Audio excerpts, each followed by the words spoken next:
All right, this is a side-lying arm flexion for infraspinatus, teres minor, lower trap, all the most important scapular retractors.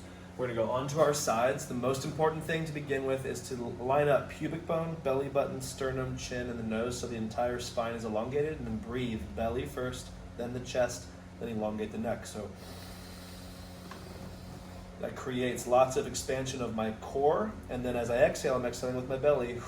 So my core is set. That allows my rib cage to be expanded. Then I want to create some type of space. This would probably be a little too much space. I don't want my elbow on my side, because if you watch when my elbow drops all the way to my side, it kind of like props my shoulder out of the socket, and I want that to be right in a neutral position. So whatever for you, whatever that space is, I think for me it's kind of just like a peanut mobility tool that I'm going to use as my spacer. So now when I elevate my arm over my head, this arm can do whatever it needs to do, but I'm not going to drop my arm past the level it is here. So it's almost like there's a table or some type of level at this level of my arm, and I'm not going to drop below that. Okay, so I just use this for a gauge. From here now, as I inhale, I'm going to first put my arm here and reach my arm as far forward as possible, and then pull from my shoulder blades straight back. So I'm protracting towards you, and then I'm retracting back, holding that space.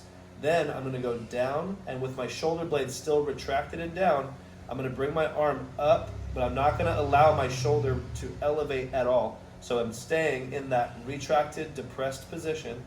This is coming down, and I'm going to go up as far as I can before I feel like I lose control. If I go higher than this, I feel like I have to like do something funky with my elbow, or I have to elevate my shoulder. So I'm only going to go protract, retract to stabilize, breathe belly, chest, neck, and then from here, come up to here, and then back down. I'm going to go about 2 to 3 seconds up, 2 to 3 seconds down. The other marker is my thumb. I don't want my thumb pointing at the floor. If anything, I want it slightly away from the floor, just up until it's stabilized, and then back down. And then you just do this at first 3 sets of 5, the next day 4 sets of 5, then 5 sets of 5, then 3 sets of 10, 4 sets of 10, 5 sets of 10, then 3 sets of 15, 4 sets of 15, 5 sets of 15. And if you want to skip ahead, you can just talk to your doc to find out where you should start. And I'm already at about 10, and I'm burning right behind my shoulder blade. So there's a bone that comes across here called the spine of my scapula.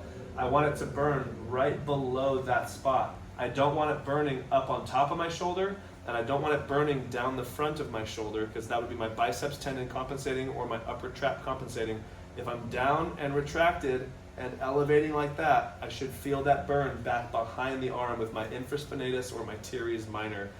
And if you have questions, feel free to reach out to your doc.